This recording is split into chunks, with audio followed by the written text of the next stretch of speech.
తిరిగి వార్తలకు స్వాగతం. పినమంట మండలం నత్తారామేశ్వరంలోని శ్రీ రామేశ్వర స్వామి దేవస్థాన పూజా టికెట్లు, అభిషేకం టికెట్లకు గాను 5,03,974 రూపాయలు. శివరాత్రి ఉత్సవకంట ప్రత్యేక అధికారి రాంప్రసాద్, గ్రామస్తులు, అర్చక స్వాములు, దేవాదాయ ధర్మాదాయ శాఖ అధికారులు, పినమంట యూనియన్ బ్యాంక్ అధికారులు, వివిధ సేవా సంస్థలు ఉండి లెక్కించగా 117 రోజులకు గాను 4,52,270 రూపాయలు వచ్చినట్లు ఆలయ కార్యాధికారి ఇయాల సున్నారని తెలిపారు. హుండీ దర్శనం టికెట్లు, అభిషేక టికెట్లు వెరసి 9,56,240 రూపాయల ఆదాయం చేకూరిందని సూర్యనారాయణ తెలిపారు. పినమంట మండలం మాటేరు గ్రామ దేవత శ్రీ పోలేరమ్మవారి జాతర మహోత్సవాల్లో భాగంగా అమ్మవారి పూల గుడిసెలో అమావాస్య పురస్కరించుకొని అమ్మవారికి సామూహిక కుంకుమ పూజ నిర్వహించారు. పెద్ద ఎత్తున మహిళలు పాల్గొని అమ్మవారిని భక్తి శ్రద్ధలతో కుంకుమ పూజ నిర్వహించారు. రేపటి నుండి 3 రోజుల పాటు 5 ఏళ్లకు ఒకసారి జరిగే గ్రామ దేవత జాతర మహోత్సవాలు అంగరంగ వైభవంగా నిర్వహించేందుకు ప్రధాన రహదారులన్నీ విద్యుత్ కాంతులతో విరాజిల్లుతున్నాయి. గణపవరం చిద్దులపాటి వరప్రసాదమూర్తిరాజు ప్రభుత్వ డిగ్రీ కళాశాలలో శుక్రవారం జాతీయ సైన్స్ దినోత్సవాన్ని సైన్స్ అసోసియేషన్ ఐక్యూఏసీ ఆధ్వర్యంలో నిర్వహించారు. ప్రిన్సిపాల్ డాక్టర్ పి నిర్మల కుమారి విద్యార్థులు సైన్స్పై అవగాహన పెంచుకోవాలని తెలిపారు. ఈ సందర్భంగా విద్యార్థులు వివిధ అంశాలపై పవర్ పాయింట్ ప్రజెంటేషన్ ఇచ్చారు. కార్యక్రమంలో పి మధురాజు, శ్రీనివాసరావు, చైతన్య, అన్సారీ, స్వరూప, వెంకటరమణ, దేవదాసు, ఉపాధ్యాయులు, అధ్యాపకులతో పాటు హైస్కూల్ విద్యార్థులు, కళాశాల విద్యార్థులు పాల్గొన్నారు. ముప్పట్టిపాడు యూపీ పాఠశాలలో 2003-04 బ్యాచ్ 7వ తరగతి పూర్వ విద్యార్థుల సమ్మేళనం నిర్వహించారు. ఈ సందర్భంగా పాఠశాలకు 15,000 రూపాయలు విలువ చేసే కలర్ ప్రింటర్ను బహుకరించారు. పాఠశాల విద్యార్థుల నమోదు పెరగడం కోసం వారి వంతు కృషి చేసి పాఠశాల అభివృద్ధికి తోడ్పాటు అందిస్తామని హామీ ఇచ్చారు. గ్రామ సర్పంచ్ కరి రాధా లక్ష్మీ శ్రీనివాసరెడ్డి, విద్యాదాత అల్లూరి బద్రీనారాయణ, గ్రామ పెద్దలు, ఉపాధ్యాయులు పూర్వ విద్యార్థులను అభినందించారు. ప్రతిష్టాపన మహోత్సవాలు శుక్రవారం నుంచి ఘనంగా ప్రారంభమయ్యాయి. ఆలయ ధర్మకర్తలు, గ్రామ ప్రముఖులు, దాతల సహకారంతో 1.60 కోట్ల వ్యయంతో ఆలయాన్ని పునర్నిర్మించారు. ఆలయ ధర్మకర్త వేగినిసి వెంకటరమణరాజు, ఆలయ కమిటీ చైర్మన్ వేగిసిన సత్యనారాయణరాజు, గ్రామ సర్పంచ్ ముందూరు వెంకటస్వామిరాజు, దాతలు పెనుమచ్చ భీమరాజు, ముందూరు సీతారామరాజు, వేగినేశ గోపాలరాజు, వేగినేశ దిలీప్ రాజు, చేకూరు శ్రీనివాసరాజు, మంత్రి వెంకట నరసింహారావు, రుద్రరాజు రామకృష్ణరాజు తదితరుల ఆధ్వర్యంలో ఆలయ పునర్నిర్మాణ పనులు పూర్తయ్యాయి. శనివారం మధ్యాహ్నం సోమవారి గ్రామోత్సవ కార్యక్రమాన్ని కనుల పండుగగా జరుపుతామని ఆలయ కమిటీ పెద్దలు తెలిపారు. మార్చి 2వ తేదీ ఉదయం 11:19 శ్రీ కోదండరామచంద్రస్వామి పరివార దేవతల ప్రతిష్టాపన మహోత్సవం ఘనంగా నిర్వహించేందుకు అన్ని ఏర్పాట్లు పూర్తి చేశామని ఆలయ కమిటీ ప్రతినిధులు వివరించారు. భక్తులు పెద్ద సంఖ్యలో తరలి రావాలని పిలుపునిచ్చారు. ఉండి మండలం వాండ్రలోని శ్రీ అన్నపూర్ణ సమేత విశ్వేశ్వర స్వామి ఆలయంలో అన్న సమాధ కార్యక్రమాన్ని శుక్రవారం భారీ స్థాయిలో నిర్వహించారు. ఆలయ కమిటీ చైర్మన్, మాజీ సర్పంచ్ రెడ్డిపల్లి సత్యనారాయణ ఆధ్వర్యంలో శివరాత్రి మహోత్సవాలు సోమవారికి గత 3 రోజుల నుంచి నిర్వహిస్తున్నారు.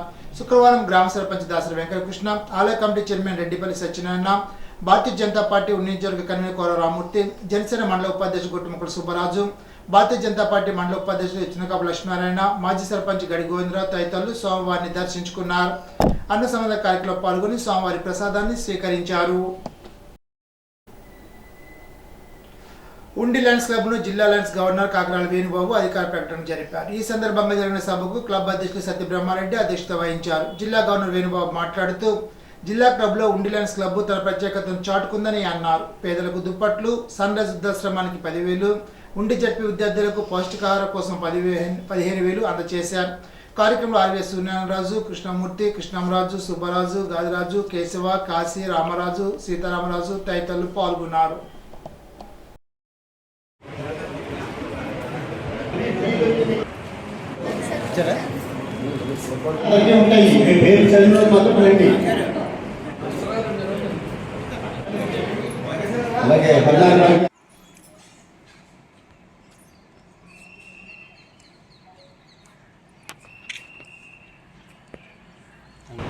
ఈ district governor annual official visit అనేది ఇంటర్నేషనల్ బైలాస్ ప్రకారం ప్రతి గవర్నర్ కూడా జిల్లాలో ప్రతి క్లబ్ని సందర్శించి మీరంటే స్టేబుల్గా ఒక ప్లాన్ ప్రకారం వెళ్ళే క్లబ్ కనుక మీకు మా సలహాలతో పని లేదు పెద్దగా.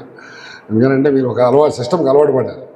చాలా క్లబ్బుల్లో సిస్టమ్స్ని ఫాలో అవ్వలేకపోవటం, పట్టించుకోకపోవడం వలన కొన్ని ఇబ్బందులు ఉంటాయనే ఉద్దేశంతో ఇంటర్నేషనల్ గైడ్ చేయమని మమ్మల్ని పంపిస్తాం అనేది గవర్నర్ని. అదే ఉద్దేశంతో ఇంటర్నేషనల్ ప్రతి క్లబ్ని విజిట్ చేయమని పెట్టిన పాలసీ అది. అందువలన ప్రతి క్లబ్కి విజిట్ చేయటం, ఏదైనా బాగా చేసిన వాళ్ళు అప్రిషియేట్ చేయటం, లేదా ఏదైనా ఉంటే సలహాలు చెప్పడం, అంతవరకు మా డ్యూటీ. అదే ఉద్దేశంతో వచ్చాం. మీకు మీరు చెప్పే సలహాలు ఏం లేవు. చాలా సంతోషం. నేను 10 సంవత్సరాల నుండి మీ క్లబ్ని అబ్జర్వ్ చేస్తున్నాను. 10 సంవత్సరాలు పెట్టుకొని స్టేబుల్గా మీరు పని చేసుకుంటూ వెళ్తున్నారు. ఓ పరిగెత్తడం పడుకొని పెట్టరు, స్టేబుల్గా ఓ బ్యాలెన్స్గా వెళ్తాను రూరల్లో. శుక్రవారం జిల్లా joint collector T Rahul Kumar Reddy కాలు తహసీల్దార్ కార్యాలయాన్ని ఆకస్మికంగా సందర్శించారు. ఈ సందర్భంగా రికార్డులను పరిశీలించి తగు సూచనలు చేశారు. ఈ సందర్భంగా జిల్లా జాయింట్ కలెక్టర్ రాహుల్ కుమార్ రెడ్డి మాట్లాడుతూ పొలిటికల్ సఫరర్స్ భూములకు సంబంధించి 1956 సంవత్సరం ఇచ్చిన పట్టాలకు గాను 2017 సంవత్సరం 22A నిషేధ భూముల జాబితాలో పెట్టినటువంటి భూముల్లో ఎవరైతే సాగుదారులు ఉన్నారో రూల్స్కి అనుగుణంగా అర్హులను గుర్తించి ఆ భూమికి సంబంధించిన డాక్యుమెంట్లకు ఈసీని జతపరిచి 22Aలో దరఖాస్తు చేసుకుంటే తగిన చర్యలు తీసుకోవడం జరుగుతుందని జిల్లా joint collector T Rahul Kumar Reddy అన్నారు. శుక్రవారం కాలంలో జరుగుతున్న రీసర్వే గ్రౌండ్ ట్రూతింగ్ పనులను మ్యాప్లను జిల్లా joint collector T Rahul Kumar Reddy క్షేత్రస్థాయిలో పరిశీలించారు. రీసర్వేపై రైతులతో మాట్లాడారు. సర్వే ప్రయోజనాలను వివరించారు. వారికి ఉన్న అనుమానాలను నివృత్తి చేశారు. రీసర్వే చేసే ముందు అధికారులు మీకు నోటీసులు అందజేసి స్వయంగా సమాచారం తెలియజేస్తున్నారని అడిగి తెలుసుకున్నారు. రీసర్వే పనులకు సంబంధించి రైతులకు సహకరించాలని కోరారు. ఈ సందర్భంగా జిల్లా joint collector T Rahul Kumar Reddy మాట్లాడుతూ దస్తావేజీల్లో తప్పులు ఉంటే అధికారుల దృష్టికి తీసుకొచ్చి సరిచేయించుకోవాలని తెలిపారు. రైతుల సమక్షంలోనే రీసర్వే నిర్వహించాలని సూచించారు. రైతులు ఏమైనా అభ్యర్థులు తెలిపితే నమోదు చేసుకోవాలని అన్నారు. కార్యక్రమంలో జిల్లా joint collector T Rahul Kumar Reddy, తహసీల్దార్ గులమంద సుందర్ సింగ్, మండల సర్వేర్ ప్రవీణ్, కిరణ్, విఆర్ఓ శివనాగరాజు, సిబ్బంది, రైతులు పాల్గొన్నారు. వీరవాసల మండలం రాయకుదు జిల్లా పరిషత్ ఉన్నత పాఠశాలలో ప్రధానోపాధ్యాయులు కానుకొల శ్రీనివాస్ అధ్యక్షన జాతీయ సైన్స్ దినోత్సవాన్ని ఘనంగా నిర్వహించారు. సర్ సివి రామ చిత్రపటానికి పూలమాలేసి నివాళులర్పించారు. సైన్స్కి సంబంధించి విద్యార్థులకు వివిధ పోటీలు నిర్వహించి వివిధ ప్రయోగాలు విద్యార్థులతో చేయించారు. సభలో సైన్స్కు సంబంధించిన వివిధ అంశాలను సివి రామన్ గురించి తెలిపారు. విజేతలకు బహుమతులు అందించారు. కార్యక్రమంలో సైన్స్ ఉపాధ్యాయులు కె సూర్యవాణి, చంద్రరావు, గజేంద్ర గట్కర్, దుర్గా, బాలకృష్ణ, కేవిడి ప్రసాద్ తదితరులు పాల్గొన్నారు. మొగల్తూరు మురుగుమట్టి పుడిగతీత పనులు శరవేగంగా జరుగుతున్నాయి.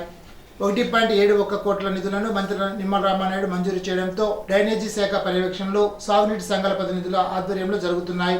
జిన్నూరు నుంచి మొగల్తూరు శివారు వరకు దాదాపు 26 కిలోమీటర్ల పొడవునా ప్రవహించే ఈ కాలువ వెంబడి వేలాది ఎకరాల ఆయకట్టు ఉంది. దీర్ఘకాలంగా ఈ డ్రైన్ పూడిక దశకు చేరుకోవడంతో సార్వ పంట సమయంలో చిన్నపాటి వర్షం కురిసినా పంట పొలాలు ముంపుకు గురై పూర్తిగా నష్టపోయే పరిస్థితి రైతులకు ఎదురవుతోంది. దీంతో డ్రైన్ వెంబడి గల రైతులు పూడిక తొలగింపు పనులు చేపట్టాలని మొరపెట్టుకున్న గత 5 ఏళ్ల వైసీపీ ప్రభుత్వంలో పట్టించుకున్న నాదుడే లేడు. దీంతో రైతులు సార్వ పంటను వదులుకున్నారు. ఈ పరిస్థితిలో కూటమి ప్రభుత్వం అధికారంలోకి రావడం, రైతు కష్టం తెలిసిన రైతు బిడ్డను ఎమ్మెల్యే నిమ్మల రామానాయుడుకు జనవనరుల శాఖను కేటాయించడంతో ఈ ప్రాంత రైతాంగం ప్రజలు అదృష్టంగా మారింది.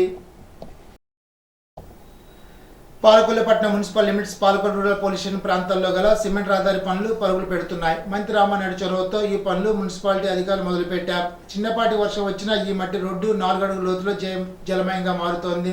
దీంతో మంత్రి రామానాయుడు రోడ్డు నిర్మాణ పనులు చేపట్టాల్సిందిగా మున్సిపల్ అధికారులను ఆదేశించారు. ఇప్పుడు తూర్పుగోదావరి జిల్లా వార్తలు. ప్రభుత్వానికి సమాచార సాధనకు మధ్య వారధిగా నిలిచి ప్రజలకు సత్వర సమాచారం అందించడంలో కీలక భూమిక పోషించి అందరి మనలో అందుకున్న ఐకా కాసయ్య అభినందనీయులని joint collector S Chinnaramudu, DRO T Seetharamamurthy తదితరులు పేర్కొన్నారు. విశ్రాంత జీవనం నిండు నీరుల్లో ఆనందంగా గడపాలని ఆకాంక్షించారు. కాసయ్య పదవి విరమణ సందర్భంగా శ్రీ వెంకటేశ్వర ఆనం కళా కేంద్రంలో సర్వరాయ కళామందిరంలో సమాచార శాఖ సిబ్బంది శుక్రవారం అభినందన వేడుకల సభ నిర్వహించారు. ఇప్పుడు ఏలూరు జిల్లా వార్తలు. ఎన్నికల విధులంటే కత్తి మీద సాము లాంటిది. ఎన్నికల విధులను ఎంతో జాగ్రత్తగా బాధ్యతతో నిర్వర్తించాల్సి ఉంటుంది. అటువంటి బాధ్యతలను సిబ్బంది నుంచి ఆశించినప్పుడే వారికి ఎటువంటి అసౌకర్యం కలగకుండా చూడాల్సిన బాధ్యత జిల్లా యంత్రాంగంపై ఉంది. ఈ విషయంలో ఏలూరు జిల్లా యంత్రాంగం తన బాధ్యతలను 100కి 100 నెరవేర్చిందని చెప్పాలి. ఉమ్మడి తూర్పు పశ్చిమ గోదావరి జిల్లాల పట్టభద్రుల ఎమ్మెల్సీ నియోజకవర్గ పరిధిలో ఎన్నికల పోలింగ్ గురువారం ప్రశాంత వాతావరణంలో జరిగింది. పేరు గొప్ప ఊరు దిబ్బన్నట్లుగా రాష్ట్ర వ్యవసాయ బడ్జెట్ ఉందని ఆంధ్రప్రదేశ్ రైతు సంఘ జిల్లా కార్యదర్శి కె శ్రీనివాస్ విమర్శించారు. శుక్రవారం ఏలూరు అన్య భవనంలో రాష్ట్ర వ్యవసాయ బడ్జెట్ తీరుతెన్నులపై ఆయన మాట్లాడారు. రాష్ట్ర వ్యవసాయ శాఖ మంత్రి అచ్చెన్నాయుడు 48,341 కోట్లతో ప్రతిపాదించిన వ్యవసాయ బడ్జెట్ రైతాంగానికి ఊటనిచ్చేదిగా లేదని అన్నారు. దేశంలో రైతుల ఆత్మహత్యల్లో ఆంధ్రప్రదేశ్ 3వ స్థానంలో ఉందని తెలిపారు. ప్రస్తుతం వ్యవసాయ సంక్షోభం నుండి రైతాంగాన్ని గట్టెక్కించే విధంగా కేటాయింపు లేవని ఆవేదన వ్యక్తం చేశారు. సాగునీటి ప్రాజెక్టులకు అరకొర నిధులే కేటాయించారని అన్నారు. చింతలపూడి ఎత్తిపోతల పథకం పూర్తి చేస్తామని చెప్పిన రాష్ట్ర ప్రభుత్వం ఈ బడ్జెట్లో కేవలం 222 కోట్లు మాత్రమే ప్రతిపాదించిందని అన్నారు. ఈనాటి బంగారు మాట. చేసే ప్రతి పని ఇష్టంగా చేసినప్పుడు ఏ పని కష్టంగా అనిపించదు. సోక్రటీస్. ఈ వార్త ఇంతటితో సమాప్తం. తిరిగి విజన్స్లో కలుసుకుందాం. అంతవరకు సెలవు. నమస్కారం.